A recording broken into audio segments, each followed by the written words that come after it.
So many of us are beginning to look for other options. People are beginning to explore job roles, industries that will guarantee jobs for them in the future. Just because AI is taking a lot of jobs, people are beginning to look at other places, other industries, and industries where you know nothing about are being broken down to people right now to see if they fit or not. That is what this channel is for. Today we'll be talking about digital health. At the very core of it, digital health just means technology and medicine or healthcare. So you're combining technology to provide better healthcare for people. Now, when you hear this, people think that you have to be a technological guru or a tech guru to get into this industry, or someone who has background in medicine. It necessarily isn't so.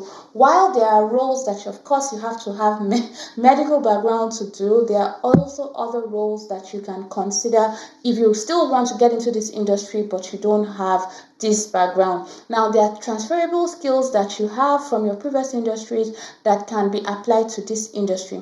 Like I mentioned to you, digital health is just technology and healthcare, right, combined to give you digital health. Now, before now, people used to just go book an appointment with your doctor, go to the hospital and have that appointment. But now things have changed. People now sit at the comfort of their homes or on their couches and search the internet for options, medical options. I'm not saying this is right. This is definitely not right. You can give yourself anxiety just checking symptoms on the internet. But this is just to tell you that people are looking for options from the comfort of their homes, which is why now you see things like apps popping up. You see your wearable devices that people are using to check symptoms or gather data and have some analysis given to them as to what can be wrong or what they can do better. Now, this is your digital health. You already use digital health in some form. So if you have an app on your phone that you're using to count the steps during fitness, or you have your smartphones or your smartwatches, these are all parts of digital health. But in this video, I'm going to be discussing what is it that you can do, or what is it that you can start thinking about if you're exploring other options and you don't have a medical background. Now, I'll also tell you some roles that people can go into in this digital health that makes a lot of sense. Okay, so like I said, you don't have to have a medical background to get into this role. You can actually start where you are. So if you're already in tech, say you're doing something like UI or UX, these apps need UX UI because they have to have an interface that makes sense. They have to have be able to use this platform or apps that will actually achieve the purpose for which it was created. So you have your UX, you have your UI designers doing well in this field. You have your data analyst. Health data is generated by the minute. I would know. I'm a data analyst. Now, whilst I do not have a medical background, I have worked in various industries in oil and gas. I've done compliance. I've done agriculture, actually. So I have like experience in some other fields. But you know what? The thing with things like this, like data analysis and some other roles, you have transferable skills. Just because you handle finance data does not mean you cannot handle health data. If you've handled agricultural data, you definitely know the basics and you can handle health data.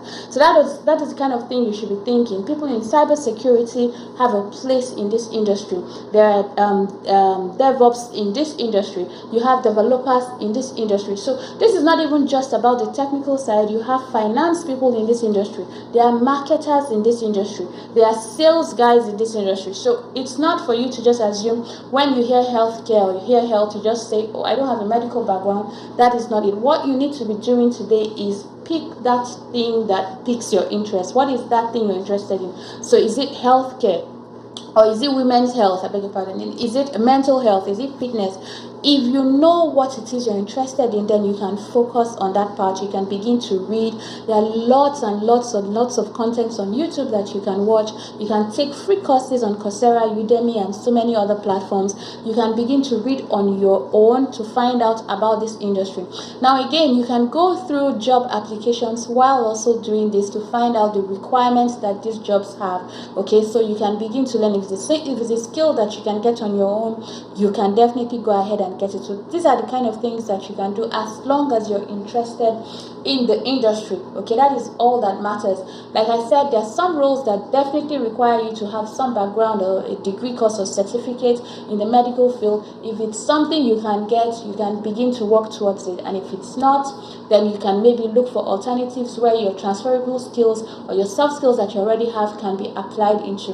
So yes, I'm just trying to tell you that other people can break into these industries as well. This is what this channel is about. I'll be breaking down these industries for you and telling you how you can get into these industries even if you do not have a medical background. You just have to have the interest and start where you are. There are people who do volunteer. My first interaction with medical data was when I did a volunteering job with cities. Okay, so you can volunteer in these organizations. You can read on your own, you can study on your own. There's so many materials everywhere. You just have to look, you just have to decide on what you want and then work towards it. Thank you guys for watching this video. Leave your comments behind if you're already in this industry or if you're looking to get into this industry. I want to know. I'll also be talking about some job roles, what they do and how they help in these industries. And yeah, so if you're interested in knowing some job roles that are getting into these roles or this industry without having medical background, don't forget to click this video, and I'll see you guys in my next video. Bye for now.